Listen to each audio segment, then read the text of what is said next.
So, what does the research show around exercise and cognitive performance? Let's just, kind of give a big picture of that. Yeah, so there's so much, and when you look at all of the different interventions, exercise is really one of the ones that kind of almost without exception is helpful for just about every target. So there's very very strong evidence for improvement in executive function. There's acute effects in learning and memory. So there was one study where we were looking at, or not we, another set of researchers was looking at high intensity running on a treadmill. And they wanted to see how well people could remember a list of words immediately versus a few hours later, and then also a day or so later. And what they found in that group was actually that the effect of the high intensity running was so profound that it was affecting them even hours later and days later as compared to the control group where they didn't do that running. So it was quite literally improving the memory abilities of that training group. In terms of emotional self-regulation, the effect most likely of exercise is the improvement to mood. So you get a bit of a mood boost.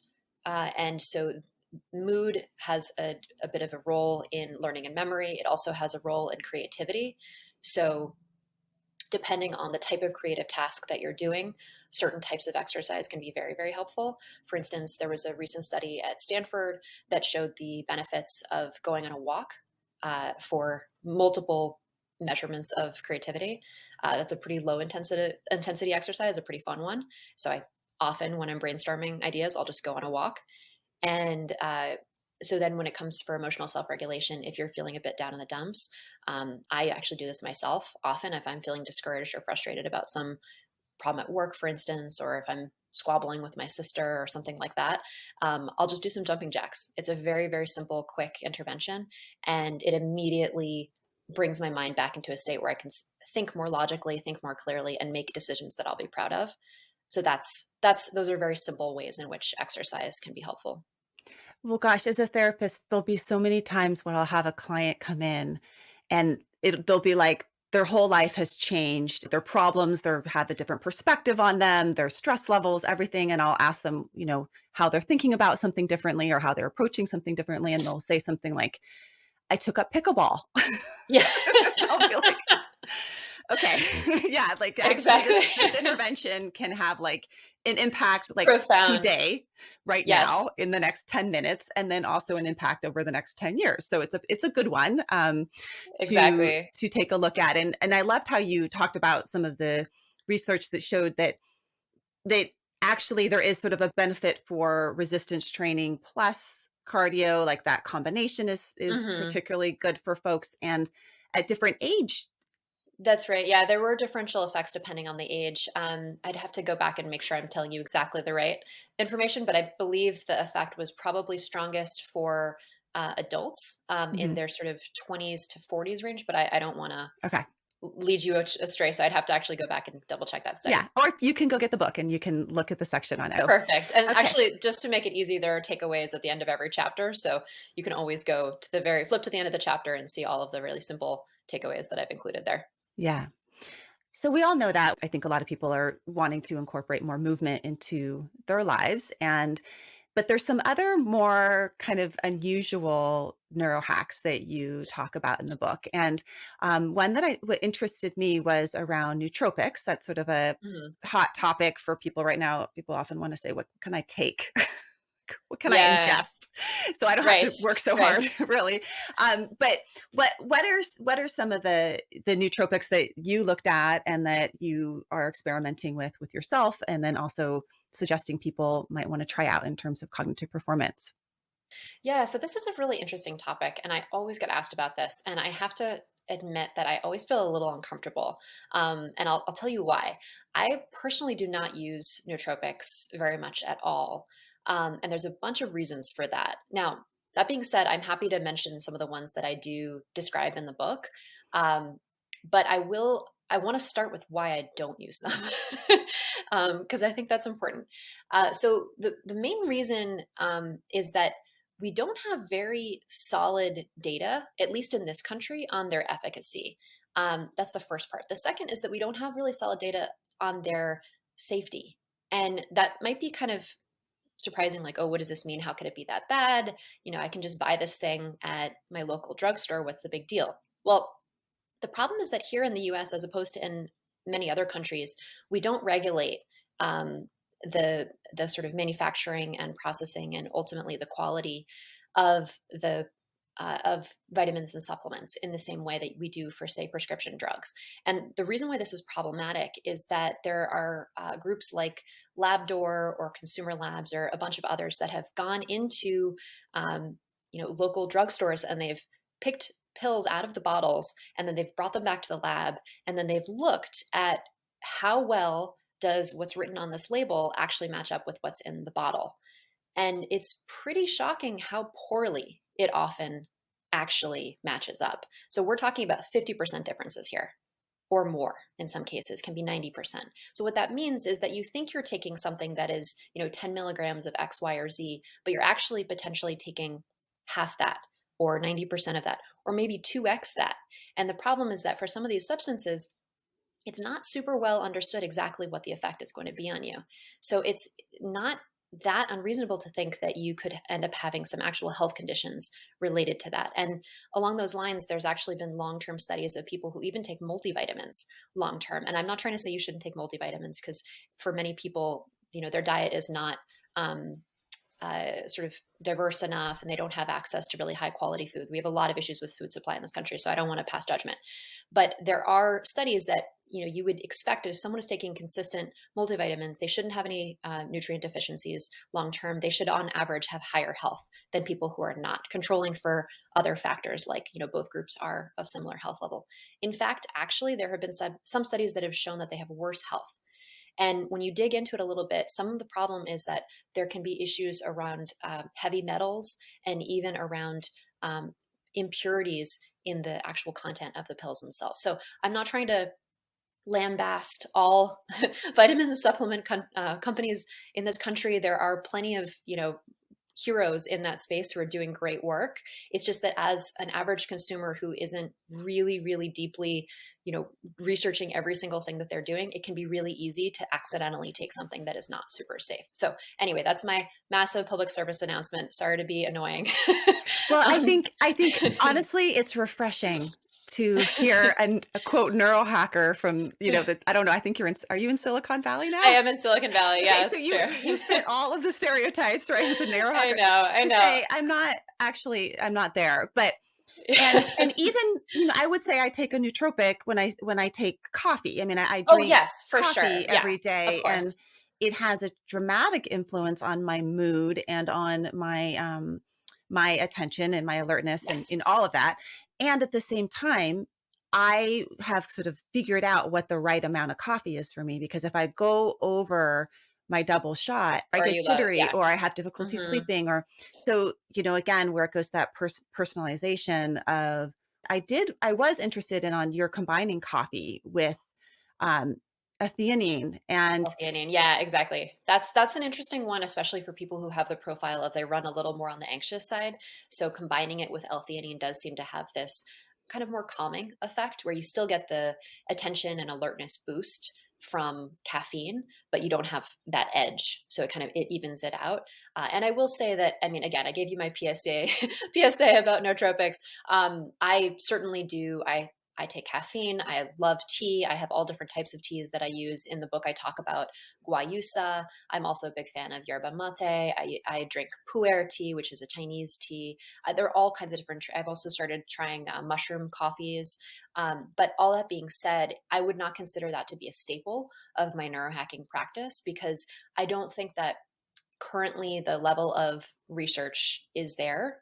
In most cases, if you look at the randomized control studies, which I do mention in the chapter, this chapter is called A Pill a Day. It's towards the end of the book. I do mention a number of randomized control studies that are, or trials that are done, and that were nicely done studies, and they were for kava, bacopa monnieri, ashwagandha, L-theanine and caffeine. There's a number of these that either pull from Chinese medicine or from Ayurvedic medicine in India, that they have long, beautiful histories where these compounds have been used either through ritual, as in the case of kava in the islands, in certain groups that actually have lived there and worked with this compound for hundreds, if not thousands of years.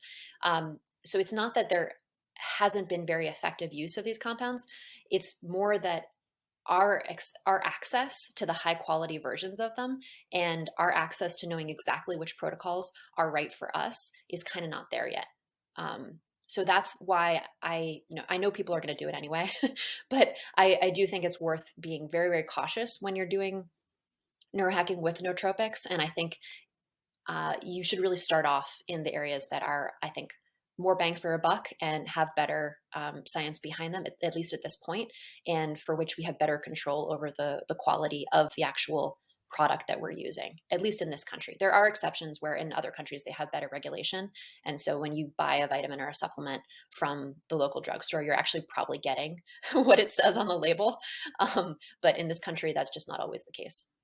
Well, yeah, I mean, I think you're also talking about there's this term from E.O. Wilson who Yeah, he's yeah, consilience, and yes, so the sort of the idea of, okay, here's something that's been used for thousands of years, like, yeah, that's sort of a good idea. Like, yes, let's draw from something that's, has some history behind it and that maybe has right. been used for thousands of years, but then also the consilience of that in combination with what is the current understanding of research and its, safety and the quality, and then that also with you in terms of your own personal biochemistry and your response to it and how does it actually impact you, and sort of the Like, consilience being the idea that it comes from all these different ways. I mean, it's sort of the Indian proverb of the elephant, right? So we're all kind of looking at different parts of the elephant, but can we step back and have a consilient view that takes into account all these different parts? that's So I that's think of absolutely right, scientific yeah. self-help is one aspect of that. But there's also a lot of tradition that we can look at as well. And I think the other thing to do is to be really respectful of the fact that even if you attempt to pull ideas or inspirations or traditions from other cultures or from practices that were done in another time, the realistic takeaway that you should always have is, are you really doing it the way that they did it? Right. And the problem, the thing that really worries me about attempting to sort of perfectly transplant something that came from, say, Ayurvedic medicine and was practiced in villages, if for probably thousands of years, is that their diet was different. The practices around it. I mean, I talk about placebo and what placebo is and how incredibly powerful that is. And in Western medicine, we tend to talk about placebo in sort of a negative way, but actually, it's mostly because Western scientists are frustrated by the fact that placebo is so powerful and it often outcompetes many of the drugs that we're attempting to push forward. So, if you think of placebo in a more holistic sense of what the power is of interpersonal connection and of anticipation and your brain's ability to kind of um, uh, create positive responses to situations, whether or not it has actually been physically affected.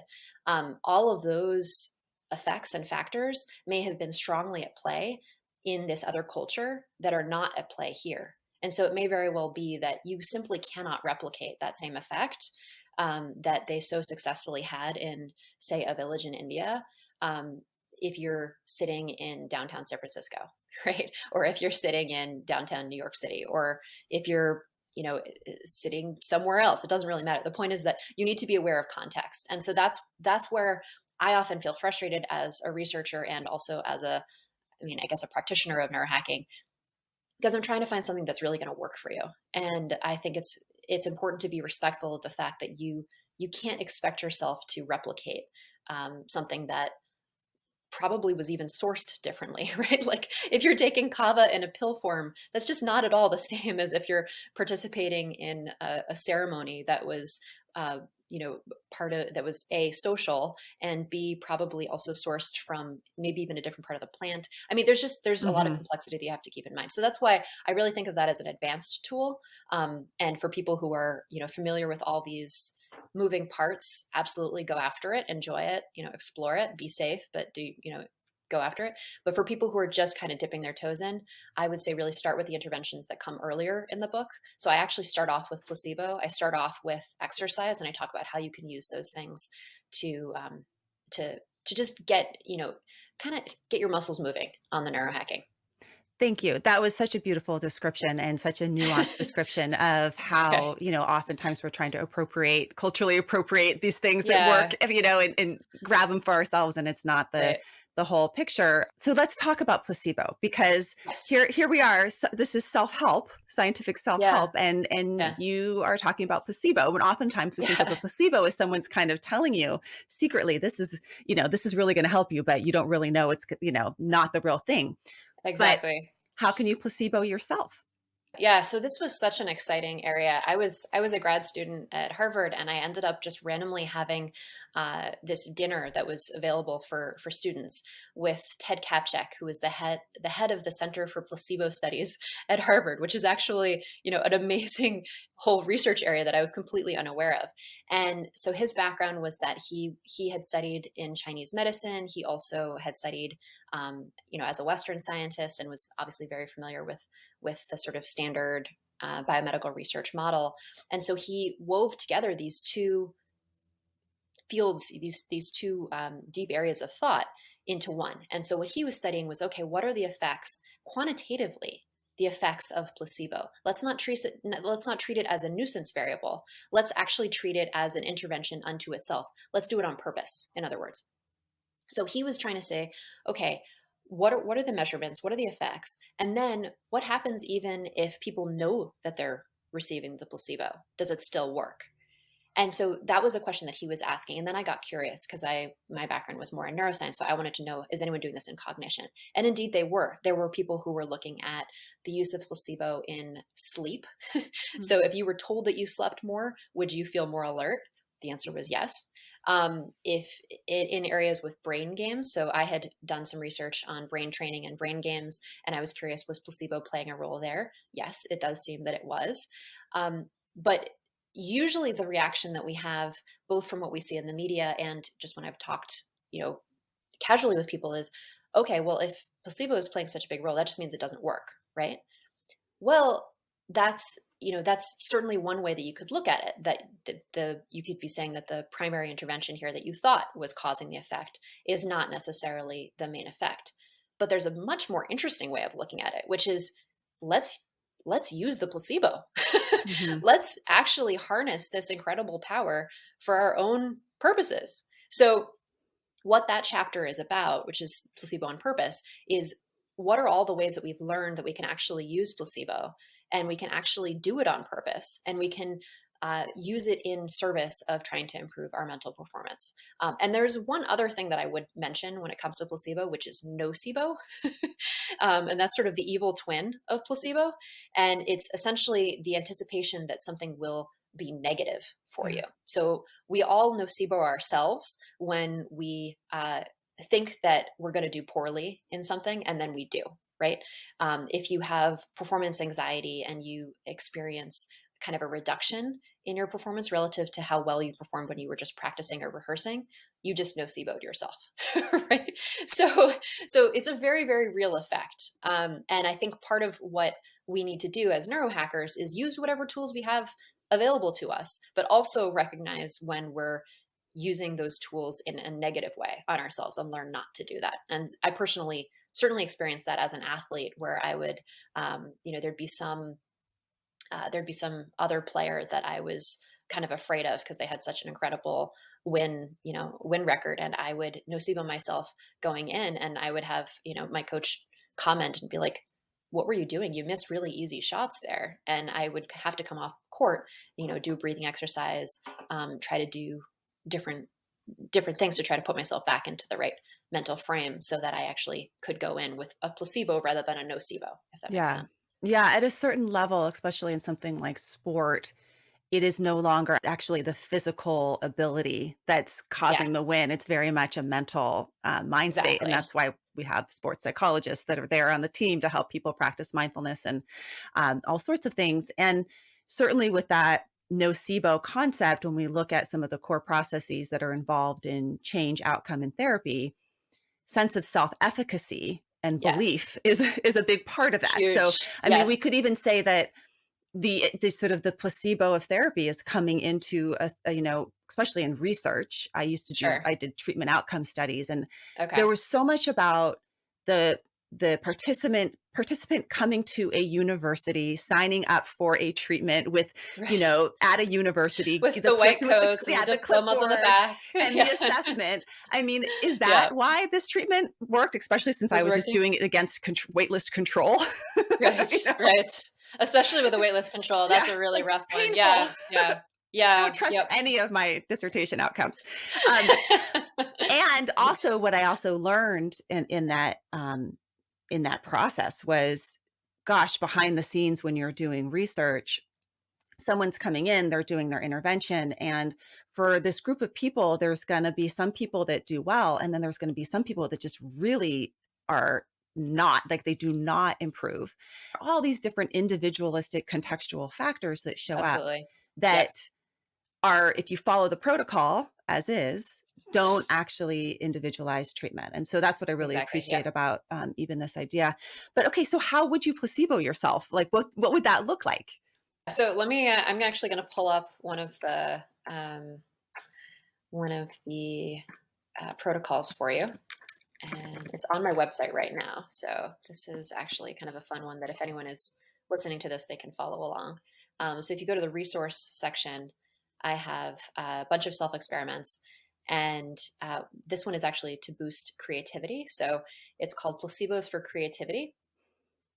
So the experiment is going to compare the effects of two interventions on your creativity. In one intervention, you'll take a sniff of a particular scent, and the other intervention, you're going to be sniffing that scent and also hearing so-called magic words. So the idea here is that this is building off of previous research that was done in a university setting, and you're trying to do it at home. And the idea is that if you are told that, say, cinnamon has an effect on creativity and you sniff it, that it will then kind of prime you to actually be more creative in subsequent activities. And then there's also research that if certain magic words are said, they may even be the sort of core ingredient here. And those words would be things like clinical studies have shown significant improvements through mind body self upgrading processes. Inhaling this scent will increase, and since this is personalized for the person, you say my creativity, right? So inhaling this scent will increase my creativity. So here you're you're using the placebo on yourself. So the directions are as follows. There's 5 steps. First, you take this performance-based creativity test that you've chosen for your daily tracking, and I include that in the book, so it's relatively short. You record your scores. Then you check your randomization schedule. So what I mean by that is that in research, we randomize between what the control group is doing and what the intervention group is doing. In this case, you're both groups, but it's just you versus you in different at different times and under different circumstances. So you roll a dice, or you use some kind of randomization. You could flip a coin. Actually, that makes more sense. You would flip a coin to say which one you're going to do on that day. And then you're supposed to have a schedule to say what you're doing that day. Then on days when you're supposed to sniff the scent, you do so, but you don't say the magic words. On the other days, you sniff the scent and you say those magic words. Again, it was clinical studies have shown significant improvements through mind body self upgrading processes. Inhaling this scent will increase my creativity. Don't say it the way I just said it. I just said it like I was a robot. Say it like you mean it. That'll actually help you to really Believe it. benefit from this. Yeah. Yeah, exactly. Um, and then for 10 minutes, you're going to do a task that actually allows you to be creative. So this is the really fun part, right? So you could play with words and ideas to see if they turn into a short poem or a story. You could, if you're a musician, you could riff on your guitar. You could sing to yourself. Pick a creative activity that you would enjoy doing for 10 minutes. And then at the end, you run the test again to see if your creativity uh, score in this case has changed. So you run this for a while. In the book, I talk about what an optimal schedule is so that you actually get good data. And then at the end, you can kind of say, okay, well, does this intervention work for me? So that's a way to kind of dive in and really get a sense of, okay, what could using the placebo for myself really look like? And it's pretty fun. And it's it's harmless. You're not gonna you're not gonna damage yourself in any way. And if nothing else, even if it doesn't work in the way that you hope it will, you still got to do an interesting creative activity Yeah, you did for a little 10 minutes. painting in the morning or whatever. So that's great. Exactly. And we can think Exactly. about, yeah, I mean, this concept of placebo is even just in listening to this podcast, we've said, oh, certain things may be helpful for your cognitive performance, like doing resistance training plus cardio. In that in itself could be a placebo, right? So all Yes. these, Yes. when you start to understand that what we tell ourselves and what we believe actually can actually impact our performance, and it's an important part of our cognitive performance. Great. So we've talked That's about great. some simple ones like exercise and placebo, maybe some ones to be a little bit more wary about, like nootropics. And there's many more in your book. You talk about things like temperature. You even talk about brain stimulation, which I wanted to talk Mhm. to you about, but we don't have time for today. But that's of interest and sort of a hot topic right now. But Or um, neurofeedback also is one of my favorites. I actually have a neurofeedback, yes. device here to sort Yeah, of show I you what was that looks interviewed like. on Yeah. her podcast on yeah, she the Oh, Muse Ariel Garten? on Ariel Gardner's podcast. Yeah, and she's Oh, lovely. fantastic. Yeah. She's amazing. Yeah, Yeah. it was really She's fun. such a cool person. Yeah. I love that. And for anybody that's listening to this that had some biases and judgments about neurohackers, I think Elizabeth, you've kind of softened us. You've all tenderized us to the what neurohacking could really could look like. I And hope so. It's a lot um, of fun. yeah, it's a lot of fun. I want to talk to you. I want to keep talking to you, but I'm aware of our time. And your life scoring is lovely. It's such a, I was like, when I was going through your book and you were talking about that, you have this assessment of life scoring. I was like, oh, I want to just like Xerox this and use it with my clients. And so Oh, great. the last thing I want to say is, are you gonna have some kind of place where all these handouts are, or where you're gonna have an app where we can, lose the paper and pencil and start doing this, in our lives right then and there? What's on the horizon for you? I'm sure you Yeah, have lots of good absolutely. ideas that you're wanting to implement. Absolutely. Thank you for asking about that. So, the current place where some of these things are starting to live is in the resources section of my website. So, if you go to ericker.com, it's in that same place where I mentioned the self experiment, where you're using placebo for creativity, and there will be more of such items living there. If you want the kind of full experience, I'm actually building out an email list and a newsletter, and that's going to have uh, a lot of good stuff. So 5-minute neuro hacks that you can do at home, um, the whole repository of all of the different assessments that I talk about in the book, and it's just kind of evolving. So there are a bunch of things that are probably on the horizon. Definitely been talking about an app. Definitely talking about an online course. We'll see what kind of pops out first, but it's really exciting to hear that these are things that are intriguing for you. And yeah, it's all going to be living on ericker.com. So that's ERICKER. And the email list is going to have a lot of good stuff. Great. We'll put links to your book, Smarter Tomorrow. We'll put links to all of those resources right there in the show notes so you can click on them and get connected with Elizabeth Ricker. Thank you so much for having this conversation with me. You're delightful. It is just really Thank wonderful to spend an you. hour with you.